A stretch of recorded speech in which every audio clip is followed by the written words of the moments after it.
Oo, yung sa transcription for. Pakikita ko muna sa'yo bago ko basahin ang karapatan mo.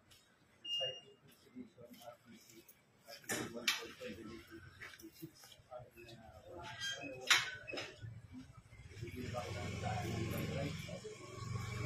ikaw, Pat versus Italian Provincials ay ina-arresto namin sa salang inciting to sedition in relation to Section 6 of RA 1175. Ang issue ni Judge Sita Marie Maguindayaw Fajardo.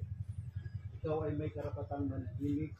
Lahat ng sasabihin mo ay pwedeng gamitin laban sa iyo pabor ang alinmang hukuman dito sa Pilipinas. Ikaw ay may karapatang magkaroon, mamili o pumili ng sariling tagapagtanggol na abogado.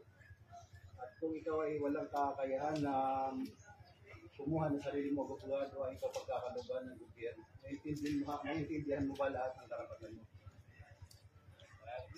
Ano lang? Tingnan namin po sa